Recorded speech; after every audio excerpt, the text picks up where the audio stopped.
Lo comprendo. Si yo estuviera 6 meses sin ver a un hombre, también se me harían siglos. Hollywood la coronó como su primera diva latina, un verdadero ícono de belleza y perfección. Su rostro, que parecía esculpido por los dioses, definió toda una era y conquistó a millones desde la pantalla grande. ¿Y qué es valerse de los hombres? De vez en cuando y con discreción, por supuesto. Pero mientras los estudios vendían esa imagen de ensueño, un rumor persistente, un chisme que ha sobrevivido por décadas, hablaba de un heredero secreto, de un hijo oculto en las sombras de su impecable fama. La verdad, sin embargo, no era un escándalo de tabloide. Era algo mucho más íntimo y doloroso. Una tragedia médica que la marcó para siempre, condenándola a una vida sin los hijos que tanto deseaba y alimentando décadas de especulaciones que nunca logró silenciar del todo. Esta es la historia de la pérdida que definió a Dolores del Río, la herida invisible detrás del rostro más bello del cine.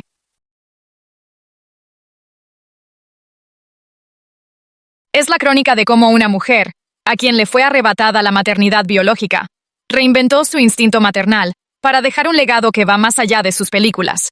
Un legado de cuidado y protección para los hijos de otros. Sección 1. El misterio del heredero secreto. En los rincones más oscuros de Internet y en los chismes de la cultura pop, la leyenda sigue viva. Títulos sensacionalistas en plataformas de video anuncian el hijo secreto que Dolores del Río jamás reconoció, o el escándalo que Hollywood ocultó. Estas historias nos pintan un cuadro de intriga y encubrimiento, sugiriendo que la maquinaria de Hollywood, en su afán por proteger a su estrella más valiosa, orquestó la desaparición de un niño para mantener intacta su imagen de diosa inalcanzable. Los rumores son vagos, contradictorios, como suelen serlo los mitos. Algunos dicen que este supuesto hijo nació al inicio de su carrera, un error de juventud antes de la fama. Otros lo relacionan con sus turbulentos romances en la cima del estrellato. Una de las versiones más repetidas, aunque sin una sola prueba, habla de un bebé de ojos claros como el cielo, que fue visto brevemente con el pintor Adolfo Best Maugard, un amigo cercano de la actriz, y que luego se desvaneció sin dejar rastro. Estas historias se alimentan de esa fascinación que siempre hemos tenido por la vida privada de las estrellas. En la época de oro, la imagen pública era un activo construido con pinzas y protegido ferozmente por los estudios, por lo que la idea de un escándalo oculto es simplemente irresistible. La especulación era que, para proteger esa imagen de perfección de Dolores, una de las primeras y más grandes estrellas latinas en Hollywood, un embarazo fuera del matrimonio habría sido un desastre. Se teje así una fantasía de agentes y productores, actuando como una red de conspiradores para silenciar la verdad, sacrificando la maternidad de la actriz en el altar de la fama. Y claro, la historia del hijo secreto es un gancho increíble porque apela a dos ideas que nos encantan. La de la estrella con un pasado oscuro y la de la madre forzada a abandonar a su hijo. Es un drama que, aunque falso, resuena en nuestra imaginación. Sin embargo, para entender la verdadera historia de Dolores del Río y su vida sin hijos, no hay que buscar en teorías de conspiración, sino en un capítulo de su vida mucho más temprano y mucho más doloroso. La verdad no es un secreto guardado bajo llave, sino una herida profunda que la actriz cargó con una dignidad silenciosa toda su vida. El ascenso y el amor. Un cuento de hadas, con un giro inesperado. Para entender de dónde viene esta tragedia, tenemos que viajar en el tiempo, a la Durango de principios del siglo XX, a un México todavía sacudido por la Revolución. Allí, el 3 de agosto de 1904, nació María de los Dolores Asúnzolo y López Negrete, en el corazón de una de las familias más ricas y aristocráticas del país. Su padre era el director del Banco de Durango, y su madre pertenecía a un linaje de la alta sociedad. Lolita, como la llamaban, creció en un mundo de privilegios. Recibió la educación típica de una joven de su clase. Aprendió francés, baile, piano y, sobre todo, fue instruida para ser la futura esposa y madre perfecta de la élite. Su infancia, aunque privilegiada, tuvo sus sobresaltos. La Revolución Mexicana obligó a su familia a huir. Su padre se fue un tiempo a Estados Unidos, mientras Dolores y su madre se mudaron a la Ciudad de México, viviendo de forma más modesta hasta que todo se calmó. A pesar de todo, Dolores floreció, convirtiéndose en una joven con una belleza hipnótica y un encanto que simplemente no pasaba desapercibido. Fue en un baile benéfico en 1921 donde el destino la cruzó con Jaime Martínez del Río y Viñet. Jaime era todo lo que una familia como los Asúnzolo podía desear para su hija. Un hombre sofisticado, escritor, abogado, de una de las familias con más dinero y linaje de México. También era 18 años mayor que ella. Un hombre de mundo que quedó fascinado por la belleza y la chispa de la joven, que tenía entre 15 y 17 años. El noviazgo fue un torbellino. Después de solo 2 meses, se casaron el 11 de abril de 1921, en una boda que fue el evento social del año. Fue entonces cuando Dolores Asúnzolo adoptó el apellido de su marido, convirtiéndose para siempre en Dolores del Río. Lo que vino después parecía un cuento de hadas. Se fueron de luna de miel 2 años por Europa, un viaje que expuso a la joven Dolores a un mundo de arte y cultura que la formaría. A su regreso a México, la vida parecía perfecta. Jaime, queriendo amasar una fortuna todavía mayor, se instaló en la hacienda Las Cruces, en Durango, para dedicarse al cultivo del algodón. Para Dolores, la vida en el campo era idílica. Años después recordaría esa época con cariño, diciendo: «Caminaba yo por el campo, hablaba con la gente». Mientras su esposo soñaba con millones, Dolores se preparaba para el siguiente capítulo. Poco después de llegar a la hacienda, con toda la ilusión del mundo, Dolores del Río quedó embarazada. El futuro se veía brillante. Esperaba con ansias a su primer hijo, el heredero que cumpliría con el destino para el que había sido educada: ser madre. Pero ese sueño, que parecía tan real, estaba a punto de serle arrebatado de la forma más cruel posible. El nudo. La tragedia escondida. En la tranquila lejanía de la hacienda Las Cruces, la joven Dolores del Río se preparaba para ser mamá. La noticia de su embarazo fue una alegría inmensa para una pareja que parecía tenerlo todo: amor, riqueza y un futuro brillante. Para una mujer criada con la idea de que su principal propósito era ser esposa y madre, este era el momento cumbre de su vida. Pero ese sueño se convirtió abruptamente en una pesadilla. Los detalles exactos se han perdido con el tiempo, pero lo que sí se sabe con certeza es que Dolores sufrió un aborto espontáneo. Esta pérdida, ya de por sí devastadora, trajo consecuencias que fueron mucho más allá del dolor inmediato. El aborto le causó complicaciones médicas muy graves. Su salud quedó tan comprometida que la recuperación fue un proceso largo y doloroso. Cuando finalmente los médicos la evaluaron, el diagnóstico fue un golpe brutal, una sentencia definitiva. Le informaron que el trauma físico había causado un daño interno irreparable. Cualquier intento futuro de llevar un embarazo a término no solo sería increíblemente difícil, sino que pondría su propia vida en riesgo mortal. Pensemos en la medicina de los años 20.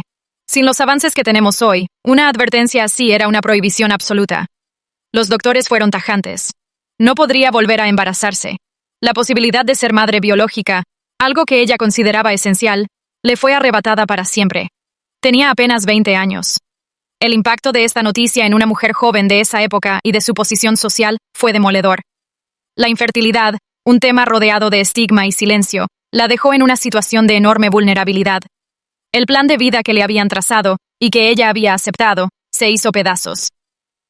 La promesa de herederos que continuaran el linaje de los Martínez del Río y los Asúnzolo se desvaneció. Esta tragedia personal es el verdadero núcleo de la historia.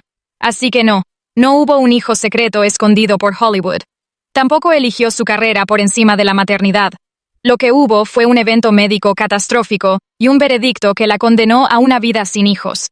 Esa fue la herida original, la pérdida que la acompañaría el resto de sus días, oculta bajo capas de fama, belleza y éxito. La noticia no solo cambió su futuro, sino que empezó a quebrar su matrimonio. La ilusión de formar una familia se había roto, y aunque siguieron juntos varios años, la ausencia de hijos se convirtió en una sombra constante. Resignada a no poder cumplir uno de sus mayores anhelos, el destino pronto le mostraría un camino alternativo, una vía de escape que la llevaría lejos de Durango y de los fantasmas de su pérdida, hacia un mundo de luces y fama que nunca había imaginado. Sección 4. La vida. Después de la pérdida. Una carrera forjada en el dolor.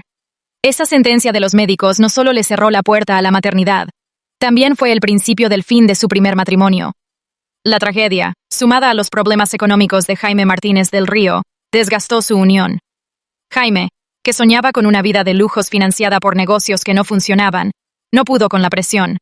La dinámica entre ellos cambió por completo, y una nueva oportunidad surgió. alterando el equilibrio de poder para siempre. En 1925, el destino volvió a tocar a su puerta. Dolores conoció al director de cine estadounidense Edwin Carriwe, quien quedó hipnotizado por ella. La llamó la Rodolfo Valentino femenina y le ofreció ir a Hollywood para convertirse en estrella. En otras circunstancias, podría haberlo rechazado, pero para Dolores, era una vía de escape. Con el permiso a regañadientes de un Jaime ahogado en deudas, aceptó. Y su ascenso en Hollywood fue, bueno, meteórico. Debutó en 1925 y en poco tiempo ya era una de las grandes estrellas del cine mudo, con éxitos como Resurrección y Ramona. Mientras su fama crecía, su matrimonio se caía a pedazos. Jaime no soportó el éxito arrollador de su esposa ni ser el señor del río. Se hizo imposible seguir juntos y en 1928, Dolores pidió el divorcio.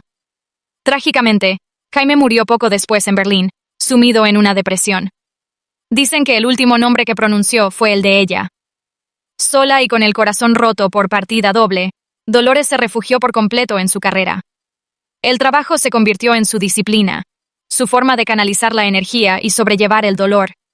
Se convirtió en un ícono, la primera actriz latinoamericana en alcanzar ese nivel de estrellato en Hollywood. Pero su vida amorosa siguió siendo un torbellino. Tras su divorcio, tuvo que lidiar con el acoso del propio Edwin Carriwe, hasta que lo rechazó públicamente. En 1930 se casó por segunda vez con Cedric Gibbons, un influyente director de arte de la MGM. Su matrimonio duró una década, pero estuvo marcado por la distancia de sus carreras. Y fue en esa época, cuando su carrera en Hollywood empezaba a decaer a principios de los 40, que conoció al gran amor de su vida, Orson Welles. La relación con Welles fue una pasión arrolladora. Se conocieron en 1939, y la química fue instantánea. Él era un genio joven y tempestuoso, 11 años menor, y quedó hechizado. Dolores, por su parte, encontró en él una conexión intelectual y emocional que no había tenido antes. Dejó a Gibbons y se entregó a esa relación, apoyándolo durante el polémico rodaje de El Ciudadano Kane. Estaban locamente enamorados y planeaban casarse. Pero parecía que la tragedia la seguía a todas partes. Mientras Welles filmaba en Brasil, le llegaron rumores de infidelidad. Profundamente herida, decidió terminar la relación de forma tajante, con un telegrama que él nunca respondió. Casi al mismo tiempo, recibió la noticia de la muerte de su padre. Abrumada por la crisis personal y una carrera estancada, Dolores tomó una decisión que le cambiaría la vida: regresar a México en 1943. Dejó atrás Hollywood, los romances fallidos y el recordatorio constante de la vida que pudo haber sido. Regresó a su tierra no como una estrella derrotada, sino como una mujer en busca de un renacimiento, lista para reclamar su identidad y forjar un nuevo capítulo. La falsa pista. Desmontando el mito. Ahora que conocemos la devastadora verdad médica que marcó la juventud de Dolores del Río, podemos volver al inicio de todo, el persistente rumor del hijo secreto. Y al hacerlo, las piezas del rompecabezas encajan de una forma muy distinta. El misterio no es si tuvo un hijo, sino por qué se inventó esa historia. La especulación se desmorona frente a la fría realidad de su diagnóstico. Tras el traumático aborto espontáneo, los doctores le prohibieron volver a intentar un embarazo por el riesgo mortal que suponía. Esto no es un chisme, es un hecho médico documentado en sus biografías. Esto hace que la idea de que tuvo un hijo en secreto sea, desde un punto de vista médico, prácticamente imposible. Entonces, ¿de dónde surgen estas historias? Es una mezcla de factores. Primero, la tendencia humana a llenar vacíos. La vida de Dolores del Río parecía perfecta: belleza, fama, riqueza. La ausencia de hijos era una anomalía, una pregunta sin respuesta. Y donde no hay respuestas, la especulación crece. Segundo, la maquinaria de rumores de Hollywood. Los estudios eran expertos en construir y proteger la imagen de sus estrellas, lo que alimenta la idea de que también eran capaces de orquestar grandes encubrimientos. La narrativa del escándalo silenciado vende mucho más que la triste y simple verdad de una complicación médica. También es muy probable que todo sea una simple confusión. El embarazo que sí tuvo, el que terminó en tragedia, pudo ser el grano de verdad a partir del cual creció la montaña de ficción. Con las décadas, una pérdida de un embarazo pudo transformarse en la pérdida de un hijo. Y hoy, en la era de Internet, estos rumores han encontrado una nueva vida. Los títulos de clickbait se aprovechan de nuestra fascinación por los secretos de las celebridades, mezclando hechos con ficción para generar vistas. Es una forma de explotar su figura, sacrificando la verdad de su dolor por entretenimiento barato. La propia Dolores, aunque siempre discreta, dejó entrever su anhelo. Años más tarde, hablando de su trabajo con niños, dijo: «Ser madre es lo más maravilloso que existe. Nunca he dado a luz, pero comprendo muy bien el sentir de toda madre. Esa no es la declaración de una mujer que esconde un secreto, sino de alguien que ha aceptado una pérdida inmensa.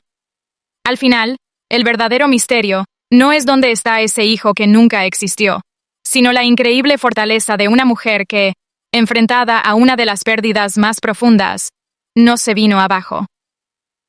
En lugar de eso, canalizó ese dolor y ese amor frustrado hacia un propósito más grande». Sección 6.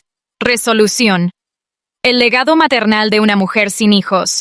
Cuando Dolores del Río regresó a México en los 40, no solo empezó la etapa más gloriosa de su carrera en el cine mexicano, sino que también comenzó a construir un legado muy diferente. A la mujer a la que le negaron la posibilidad de ser madre, encontró una forma profunda y duradera de ejercer su instinto maternal, no con un solo hijo, sino con cientos. Su energía no se quedó solo en los sets de filmación. Se involucró de lleno en la vida cultural y social de México, y uno de sus grandes focos fue la Asociación Nacional de Actores, la ANDA. Junto a otros compañeros, vio la necesidad de proteger no solo a los actores, sino también a sus familias. Entendió, quizás mejor que nadie, lo difícil que era para sus compañeras actrices equilibrar las exigencias de su profesión con la crianza de sus hijos. De ahí nació su proyecto más querido, la creación de la estancia infantil para los hijos de los miembros de la ANDA. A principios de los 70, Dolores lideró la iniciativa, usando su fama y su carisma para hacerlo realidad. Entendía que muchas actrices tenían que dejar a sus hijos en condiciones poco seguras mientras trabajaban en jornadas larguísimas.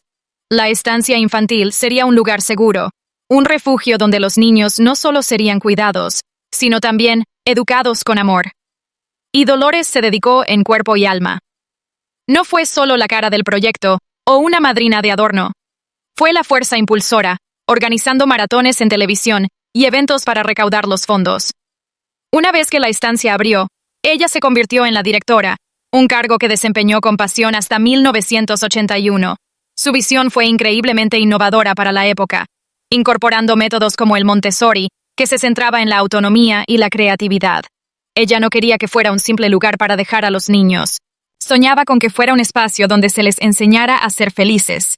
La estancia infantil se convirtió en su verdadera maternidad. En una ocasión dijo, con mucha emoción, lo que el proyecto significaba para ella. Cada madre artista, cada niño que reciba aquí una enseñanza, un alimento, una caricia, le da a mi vida un nuevo significado. Años después de que le prohibieran tener hijos, encontró la forma de ser madre de muchísimos. Tras su muerte en 1983, como un homenaje justo y eterno, el lugar fue bautizado como Estancia Infantil Dolores del Río. Hoy, la institución sigue funcionando, ayudando a las nuevas generaciones de actores y actrices de México. Al final del día, la historia de Dolores del Río es mucho más que la de una cara bonita que conquistó Hollywood. Es el relato de una mujer con una resiliencia extraordinaria. Enfrentó la pérdida de su sueño de ser madre con una entereza increíble y, en lugar de dejar que la tragedia la consumiera, la transformó en un acto de amor gigantesco. Mientras el mundo admiraba su belleza en la pantalla, su verdadero legado se cocinaba a fuego lento, lejos de los reflectores. Un legado construido no sobre la fama, sino sobre la compasión y la solidaridad. La tragedia no la condenó al vacío, sino que la impulsó a redefinir la maternidad en sus propios términos. Dolores del Río no tuvo hijos de su sangre, pero se convirtió en la madre de todo un gremio, la protectora de los hijos de sus compañeras. Su vida nos enseña que incluso las heridas más profundas pueden convertirse en una fuente de generosidad increíble, y que la grandeza de una persona no se mide por lo que la vida le da, sino por lo que elige dar a los demás. Su historia no es una tragedia sobre la ausencia, sino una historia de triunfo sobre cómo llenar ese vacío con un amor que va más allá de la sangre y que perdura hasta hoy.